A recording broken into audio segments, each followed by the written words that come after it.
What's up, gangsters? Happy belated New Year. And that's right, it's time to take a look back at some of the best movies that I watched in the previous year, 2023. And, well, as always, by best, I really just mean just movies that I've seen for the first time last year that I want to talk about with you guys. Also, as always, the clips that I use in this video, they're mostly taken from trailers that I ripped from YouTube, so the quality and editing is a little different from my usual videos, but I think it's okay. And finally, as always, I tried to go for a little bit of variety with the titles that I picked for this video. And yeah, I think I came up with a pretty interesting list. So, without further ado, here's 25 movies from not that many actually this year, 7 I think, different countries, spanning 8 decades, that's kind of okay, and a wide variety of genres. Let's go. And let's start with a banger, The American Scream. Get it? I love this movie. It's what is this? Let's say a horror comedy? Although at first glance you'd think it's a typical 80s-like sex comedy. Not unlike Troll 2, subtle foreshadowing here. We follow a family that goes on a trip to a quite peculiar little town, where then a bunch of weird shit happens. The thing is, however, this movie does whatever the fuck it wants to, and you're just trying to follow along in total disbelief, screaming out, "What?" throughout the journey. It's just so tonally inconsistent, with so much seemingly random stuff happening, and most of it feels just so inconsequential. It's like, why? Yeah, just that. Why? Why is anything happening in this movie? Everything is just so offbeat, but never so much that it becomes inaccessible, and that's what I love about it. It is very watchable. Like Troll 2, it's become a favorite comfort movie of mine, so definitely recommend it if you're in for a perfectly botched 80s horror comedy. Then, Beyond Dream's Door. An awesome, charming little low-budget horror movie filled with dreamlike logic and practical effects. It's pretty unique and ambitious in its story that follows a college student dealing with nightmares bleeding into his real world, or something like that. And now he has to stop it, or something like that. Maybe it's because I myself was a little sleepy while watching this, that, like the story didn't make too much sense. But if anything, that made for quite the nonsensical fever dream experience, which arguably only made it better. Despite its minuscule budget, it looks pretty great and has some relatively impressive technical filmmaking going on. Some cool lighting and shots, handful of cool practical gore effects. Yep. Pretty good stuff, and that in combination with the aforementioned illogical, dreamlike story and atmosphere, yeah, definitely worth a watch. From Italy, we have Chiara, a coming-of-age movie that tells the story of Chiara, a normal 15-year-old teenager living a pretty normal 15-year-old teenager's life.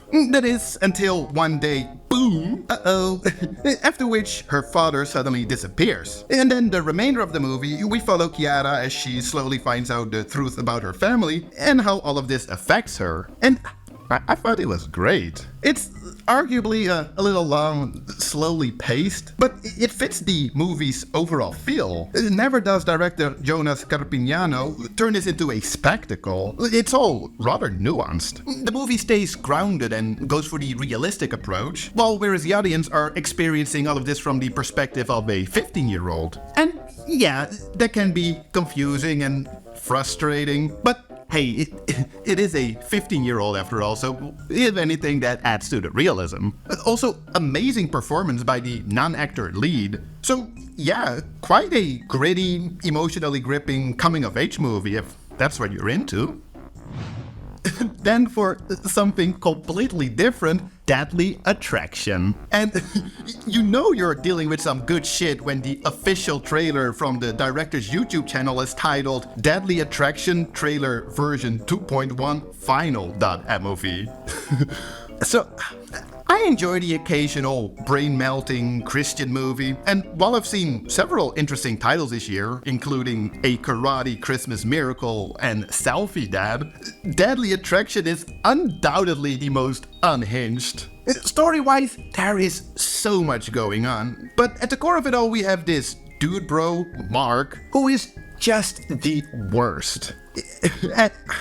I still can't tell you what this movie is actually about. So much happens, but nothing moves the plot forward. I guess Mark wants to bang his mom, but when she rejects his advances, he gets two of his friends to rape her. But that should not be the story, right? Oh yeah, and then the last 10 minutes, it turns into a Christian movie where Mark, the worst person in the world, finds redemption and is freed of his sins? But not really? Oh my god. I mostly love how this movie just has no fucking clue about how anything works in the real world. And just how unhinged and inconsequential most of the many subplots are. Every situation or dialogue or interaction is just so out of this world and cringe-inducing. It's amazing. And well, if that's the type of mind-boggling brain melt that you're into, yeah, it's worth checking out. Gotta love the contrast in titles here, because next up we have The Eve of Ivan Kupalo, from probably my favorite discovery of 2023, Ukrainian filmmaker Yuri Ilyenko. This has got to be one of the most visually pleasing movies I've seen in a long time. Like, I just can't get over how gorgeous looking this movie is. Everything looks so incredibly textured to an almost overwhelming degree, which in combination with some very clever and innovative cinematography makes for quite a unique experience. The story, which is based on a 1830s short story filled with Ukrainian folklore, feels quite puzzling, but overall seems to be telling the story of a man who makes a literal deal with the devil in order to be with his forbidden love. And then a bunch of insane shit happens. One could argue that this is style over substance, but I feel like that would do injustice to the story and its source material, because while I was mostly blown away by the visual aspect of the movie, I quite enjoyed the story as well. Yeah, good shit. The only documentary on this year's list, and it's a doozy, Fire of Love. It tells the story of pioneering French husband and wife volcanologists Maurice and Katja Kraft. But don't expect a documentary on volcanoes, as this is very much a tribute to this beautiful couple and their love for each other, as well as their love for volcanoes. And, well, they fucking loved volcanoes. And honestly, how could you not? This movie has some of the most beautiful footage of volcanoes I've ever seen, all courtesy of the Crafts themselves. They were actually some pretty legit filmmakers based on this footage. So, while you might learn a little here and there about volcanoes, this movie mostly serves as just a beautiful character study of two fascinating people who died with the person they loved most doing what they loved most. It's a simple premise, if you will, but it works so surprisingly well, resulting into an emotionally touching piece of filmmaking. The ASMR-style narration by Miranda July might not work for everyone, or will take a little while to get used to, like it did for me, but I ended up loving it. Yeah, fantastic stuff. Next up, the still relatively undiscovered So Bad It's Good potential classic, maybe? Furious. It's a martial arts kung fu flick with a bare minimum plot that I can't even really retell you right now, but it also doesn't matter. Everything is just so off. You're just waiting and waiting for it all to make sense, but it never does. That is, until you realize that this was shot in just 6 days without a script by two guys fresh out of film school who knew absolutely nothing about martial arts, but decided to make this movie because, well, kung fu movies always sell, with barely enough money to shoot some 90 minutes of film, forcing them to use more or less every single shot that they got. And then, all of a sudden, everything in this movie makes sense. There's hardly any dialogue. The soundtrack is a terribly mixed, supposedly like stolen old Soviet film score that doesn't fit the movie at all. It really is a mind-boggling mess. But at the same time, it's one of the earliest credits of Simon Rhee, who'd become a hugely successful fight choreographer and stunt coordinator in the industry, so the martial artistry isn't even all that bad. All in all, awesome, so bad it's good, fever dream of a martial art flicks that should be enjoyed with some friends, snacks, and definitely drinks. In my ongoing effort to watch more 1940s Hollywood movies, I finally saw the classic screwball comedy His Girl Friday. And, well, this probably goes without saying, but it's pretty amazing. Cary Grant stars as this larger-than-life newspaper reporter who convinces his ex-wife to write one more piece together about the case of a murderer, all the while he's trying to win her back. The absolute obvious show stealer here is the script and its delivery, specifically by stars Cary Grant and Rosalind Russell. Their non-stop, rapid-fire, snappy dialogue is as incredibly impressive as it is exhausting, but overall just oh so rewarding. Add to that a fun, engaging story and you have quite the winner. Yeah, honestly, not much else to add to that. I mean, it's an absolute classic for a reason. Glad I finally checked it out. From Mexico, we have Intrépidos Punks. Oh my, what to say about this one? Well, for starters, Letterboxd does a pretty decent job at summarizing the movie. Punks kill people and rape people and stuff, and cops kinda do their own thing, and there's boobs and blood and motorcycles. The end. Honestly, that's probably one of the most accurately written premises I've seen for any movie. Nothing happens in this movie. It could have easily been 1/3 of its running time and still tell the exact same story. But at the same time, there's just quite some charm to the droning repetitiveness. Speaking of, there's like 3 songs in this whole movie and they play over and over, with the titular theme song quickly becoming annoyingly catchy. It's like as soon as you hear that opening riff, you're like, oh, here we go again. Sure, it's kinda dull and why are we rooting for these punks again? But I don't know. I just love the look of the punks, their outfits, their hair, their makeup. There's just something so charming about the poor execution of this movie. Definitely recommended to watch in good company though. But like, have fun with it because it's definitely not a great movie. Also, pretty crazy that Vinegar Syndrome recently announced this as one of their upcoming releases this year. I'm probably gonna pick it up regardless. Some more so bad it's good shenanigans, it's Lycan Colony. Arguably best known because of Red Letter Media's Best of the Worst Spotlight episode. I'm glad I hunted down a copy on eBay and actually watched it myself, because this is very entertaining. It's basically just a fun, dumb, no-budget werewolf movie where they did everything right. From a so bad it's good perspective, meaning they did absolutely everything wrong. There's no real point in going over all of the technical shortcomings because that would take forever. And some of the choices, like the purely superimposed CGI tattoo instead of just, I don't know, drawing it on the actor, have to be seen to be believed.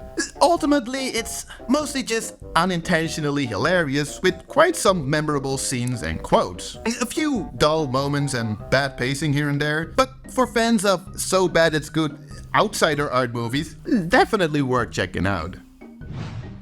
Okay, I guess we're now entering the bottom of the barrel when it comes to brain-melting outsider art, because it's time for the Paradise Motel. An amazing, I'm pretty sure totally unintentional, so bad it's good oddity that plays like an absolute train wreck. Cult actress Donna Lee Hastings stars as a woman who runs away from her abusive husband, picking up a bunch of hitchhikers along the way, until she eventually checks in at the titular Paradise Motel, where then some more stuff happens.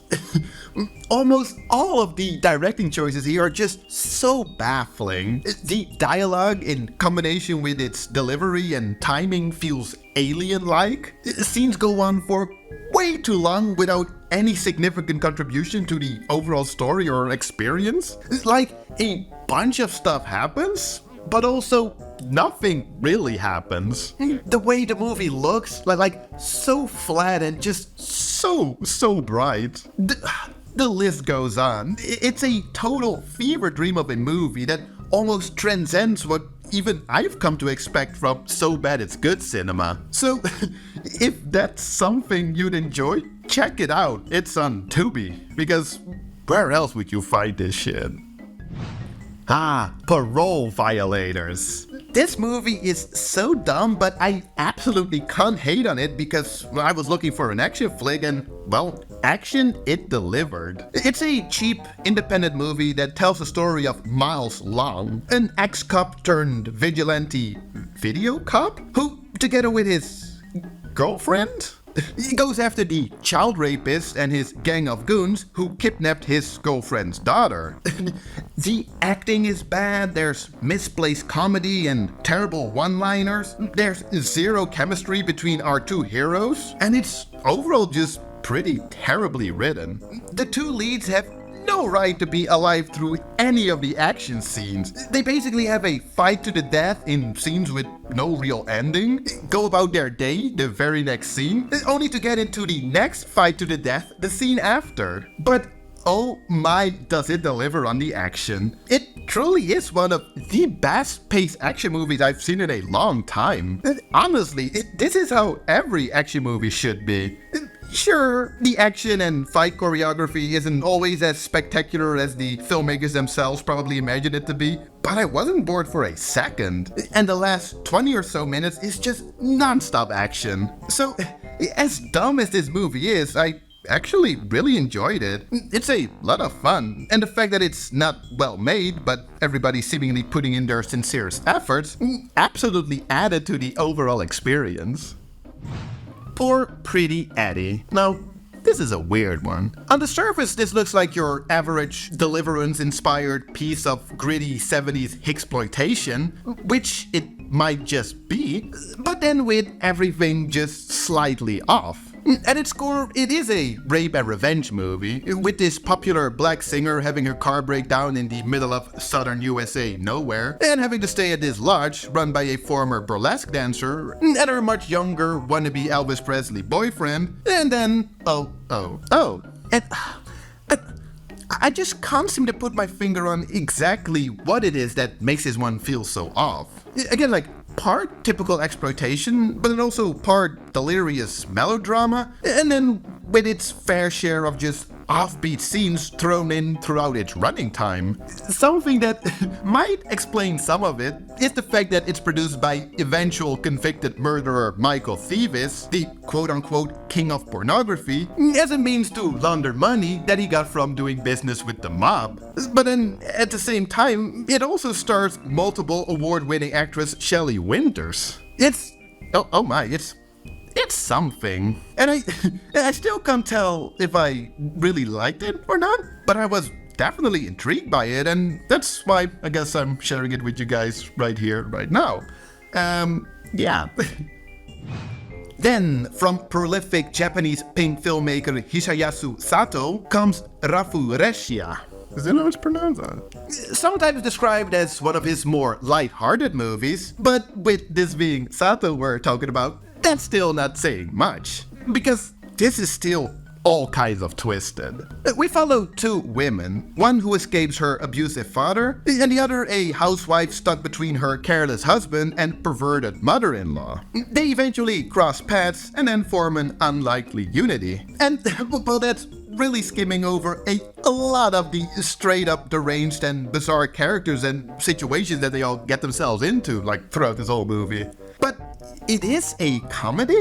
I guess. I mean, I did laugh a lot throughout all of this, often in disbelief, but it does seem to indeed be intentionally lighthearted, while still dealing with themes of incest, alienation, abuse, perversion, and other trademark Sato subject matters.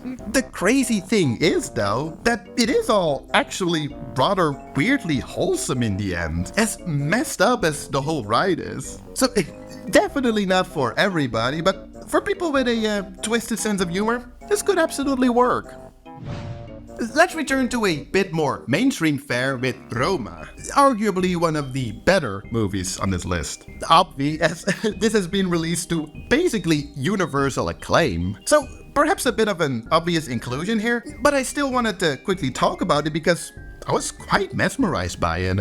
Alfonso Cuarón wrote, directed, produced, shot, and co-edited this semi-autobiographical tale following a live-in housekeeper to a middle-upper-class family in the titular neighborhood of Mexico City during the early 70s. I was mostly immediately intrigued by its nuanced realism and eye to detail, even though initially nothing, like particularly eventful happens, which could be considered boring or at the very least slowly paced, but there's just this sense of sincere authenticity that kept my attention. And then little by little more, let's say, eventful plotlines come to fruition, eventually even working in the ever-growing turbulent social-political state of the city at the time, but without ever forcing any of this or like overdoing it, because at its core it stays a small, very personal and honest story, which I very much appreciated.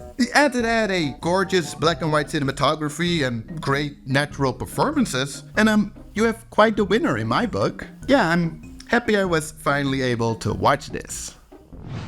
Let's do one more big movie while we're at it, Signs. And yeah, last year was my first time seeing this, I know. But I'm glad I did because it's pretty great. It was interesting finally seeing it in its entirety, having previously only seen the infamous news footage alien reveal scene, as the movie turned out to be something quite different from what I always thought it would be. The story is rather simple. We follow an ex-priest living at this rural farm with his 2 children and younger brother who have to deal with an alien invasion. So while the movie is pretty big in scale of like worldwide alien invasion, I really appreciated that it stays small in story, simply focusing on this one family that also have their own personal going-ons. I like the subtle foreshadowing and eventual callbacks, the theme of religion, because it wasn't overdone, arguably, as some might say that this movie really isn't all that subtle, with everything being spelled out, but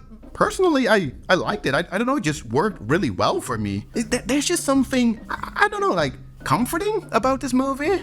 Probably no real point in recommending this one, as I'm probably the last person that hadn't seen it yet, but I still just wanted to talk about it really quick because, I am happy I finally did see it. Next up, time to get our blood boiling with Soft and Quiet. I'm actually glad that some time has passed since I've seen it, as I initially hated this, describing it as 90 minutes of racist white women being racist and basically getting away with it. Although that is still a pretty accurate description of the movie, because damn, I really cannot remember the last time that I hated the protagonists, or any characters for that matter, in a movie as much as I did here. Why and who is this made for? It did actually get me to question the nature of disturbing movies in general and the reason why I watch them. Obviously, I've seen quite a few of them, and admittedly I quote-unquote enjoy many of them, and I've seen enough misery porn, but it had never made me feel like this. I was like raging. I'm not sure. It probably just has to do with just how utterly despicable the main characters are in here, with basically no repercussions for their reprehensible behavior. That being said, it is quite the technical achievement. It's very impressively made. It's a single-take movie, and I thought the performances were fantastic, especially considering the fact that it was all done in just one take. Plus, like I said, it absolutely made me feel things. And, well, that is often the main reason I like to watch these disturbing movies, so they definitely achieved something there. Ooh, Super Dark Times. Now, this was a bit of a frustrating experience because it's so close to being really good, but mostly ended up being just pretty good, I guess. It's a psychological thriller following 2 teenagers, best friends, whose friendships start to crumble after covering up a shared traumatic accident. Also, it's set in the 90s, but without forcibly drawing too much attention to it, which I quite liked. Initially, I kinda hated the characters, as they're these annoying teenagers, but then slowly started to appreciate their somewhat realistic portrayal. I mean, They are teenagers, and teenagers simply do tend to be annoying. The performances were all quite decent. It looks great, there's some pretty cool filmmaking techniques, like how they visualize themes of paranoia. Yeah, but overall, it is just a pretty solid directorial debut. I guess I was mostly just a little frustrated with certain aspects of the script. The ending is pretty divisive, but I don't know, like, even now, thinking back to it, having seen the whole thing, it is honestly just pretty good. Yeah. So if you're down for a dramatic psychological thriller filled with teenage angst, mystery, and a moody atmosphere, check it out. Not often do I include two movies from the same director in this video, but here I had to make an exception, so we're back to Yuri Ilyenko for A Story of the Forest, Mavka, or sometimes known as the Forest Song, Mavka. Again, a Soviet movie, this time based on a Ukrainian poetic play, that, just like The Eve of Ivan Kupalo, was one of the most gorgeous movies I've seen in a long while. It just hits the absolute sweet spot for me personally with its aesthetics. This very textured, fairy tale-like mystical world set mostly out in nature. The high contrasted washed out colors look so stunning and magical. Although this might have to do with the result of an, old, maybe damaged film print. Regardless, I was absolutely infatuated by it, taking dozens of screenshots while watching the movie. The story is fairly simple, although I still feel like a lot went over my head. Not sure who some of the characters were or what they were supposed to represent. I'd probably have to read into the source material a little more for that, but it's fine. The dubbing was pretty poorly done, but let's just attribute that to a product of its time. Sure, it's somewhat distracting, but never ruined the experience, because I was mostly just too busy being absolutely mesmerized by the visual presentation. What a fucking feast to the eyes. So, if you're ever in the mood for a relatively obscure, foreign, magical, dreamlike fairy tale, you could absolutely do worse than this one. Then, from one of my favorite Japanese 70s exploitation filmmakers, Norifumi Suzuki, comes Terrifying Girls High School Lynch Law Classroom. Now, that's a title. It's the second entry in Toei's four-part Terrifying Girls High School Pinky Violence film series, and tells the story of three juvenile delinquents who are sent to a high school that's basically being run like a corrupt prison facility, where the three girls quickly team up to fight against the authorities. So, yeah, it obviously doesn't take long for this movie to become a chaotic mash of everything 70s Japanese exploitation has to offer, and it's honestly just a hoot. Violent, perverse, silly, over the top, you name it. It also comes with a funky soundtrack and a healthy dose of anti-authoritarian social commentary. Above all, it's just entertaining. Because of its exploitive nature, it's obviously not for everybody, but for people trying to dive into 70s Japanese exploitation, this movie, as well as most of the other well-known films by Suzuki, are a fantastic starting point. Oh my goodness, it's Vacation of Terror, Vacaciones de Terror. A Mexican cold horror movie that, despite arguably not even being all that great, I ended up loving quite a lot. There's just a certain spooky Halloween horror movie charm to it that just hits the sweet spot for me. Singer and actor Pedro Fernandez stars as Julio, who joins his girlfriend and her family on a trip to an inherited vacation house where the little niece soon finds a possessed evil doll, and that's really all the catalyzer you need for some nonsensical, spooky set pieces. And while it does honestly take a little while for things to get going, when it does, it's just a bunch of fun. Again, don't expect anything mind-blowing. It is pretty reserved in its craziness. I personally just vibe really well with its spooky atmosphere. The location, the anything goes because evil spirits logic, I love it. Similar to The American Scream, it just has all the qualities that, for me, makes this work as a great comfort movie. Also, earlier this year, I watched the sequel, which I might love even more, as it's mostly just better paced, with the craziness just amped up enormously. So yeah, makes for a pretty great, pretty fun double feature. We stay in Mexico for Violet Perfume, or Perfume de Violetas, Nadie te oye. Is that alright? This one had been on my watch list for a while, and I'd now finally watched it as I wanted to talk about it in a new Disturbing Movies video that I still haven't finished. So let's take a quick look at it for now. Set in Mexico City, we follow Jessica, a troubled teen who's transferred to a new school where she soon befriends the more innocent Miriam. But after Jessica becomes a victim to sexual abuse, things slowly spiral out of control. So yeah, this is mostly a sad movie. And while it might border on misery porn, it always feels sincere and honest, never exploitive just for the sake of it, as it is also addressing the very real, bigger societal problems in general. What it means for a girl to grow up in the more impoverished, shady neighborhoods of the city, where the system seems to be designed against them. And in that sense, it absolutely helps that this was directed by a woman. So next to this being sad, naturally, it's infuriating as well. And while I'm not the biggest fan of the ending, overall it's just a really effective, well-made movie with great performances grounded in reality that's absolutely worth checking out if you're not uncomfortable with being confronted with the ugly parts of life. Yeah, highly recommended. And one last stop in Mexico, we are what we are. Somos lo que hay.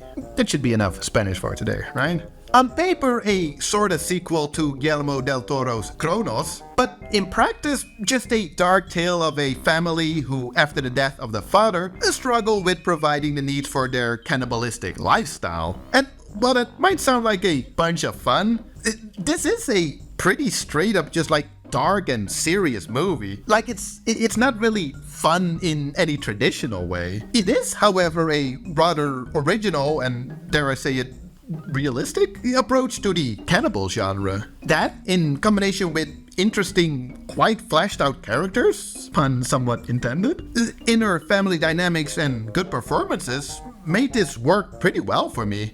Admittedly, I was a little under the influence while watching this, and that's where the slow pace didn't help, so my memory of it all is a little hazy here and there, but I still wanted to cover it because, well, and its moody look and atmosphere did really work for me. And perhaps also as a reminder for myself to eventually rewatch it one day, giving it my full attention. It is a wider known American remake that was made 3 years later, which I haven't seen, but this Mexican original?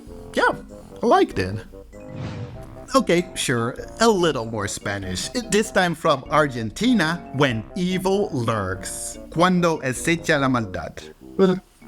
This one received a lot of hype prior to its wide release as like the best horror movie of the year, a true return to disturbing cinema, so obviously I had to see it, and I actually had the privilege and pleasure of seeing it in theaters just before it hit Shudder. We follow two brothers who come in contact with a demon-possessed rodent, and, well, then basically just a bunch of shit happens as they try to save their loved ones. And to be fair, this movie is mean. It's brutal, relentless, and therefore, I guess, mostly accomplishes what it sets out to do. And I did definitely enjoy it. I guess I mostly just had some trouble with the script. Characters making dumb and inconsistent decisions, rules that seem to be a little all over the place, not sure about the ending, and the CGI gore. Oh man. I know it's a personal pet peeve, but it really just took me out of what were supposed to be some of the more grueling moments. In general, I wouldn't say it's as crazy or disturbing as some people make it out to be. Like, while it surely is pretty gruesome, it never upset my stomach as much as the amount of M&Ms I ate during the movie did. That being said, I wouldn't mind rewatching it one of these days, now knowing what to expect. Because, yeah, I do believe it's a pretty solid modern horror movie. And you know what? Let's end this year's list with something completely different. Who's singing over there? This is my third movie from Slobodan Siang? Sorry if I butchered that again. After The Marathon Man and Strangler vs. Strangler, both of which appeared in the previous best movies I've seen in videos, which, as I've been told, together form the unofficial trilogy of the Yugoslavian classic dark comedies. And once again, I absolutely love this. The movie at its core is so simple. Just a bunch of people on a bus trying to get to Belgrade on the verge of World War II in Yugoslavia. But on their way, of course, a bunch of stuff happens. And it's these wacky situations the characters get themselves into that makes this so entertaining. Especially with this specific ensemble cast. Such great, distinct, and memorable characters. I love the two gypsy street rat musicians who'd bust out a song every here and there to inform the viewers on what's been going on. It's the same song each time, and I loved it every time. It might have some commentary on the war here and there, but it never becomes heavy. Like, it is really just a black comedy. And I don't know, sometimes I just feel like they do black comedy so well in the former Yugoslavian countries because their nations have just been through so much that sometimes comedy is just the only remedy. Maybe. Anyway, yeah, highly recommended. And that brings us to the end of this video. Last year has been a little meh here and there, as a result of which I wasn't able to watch as many movies as I'd like to, so the choices to include in this video were kinda limited, but I do still think that I came up with a pretty interesting selection. Do you guys agree? What do you think? As always, please feel free to let me know in the comments below, and then hopefully I'll see you guys very soon again. Cheers. Have a nice day.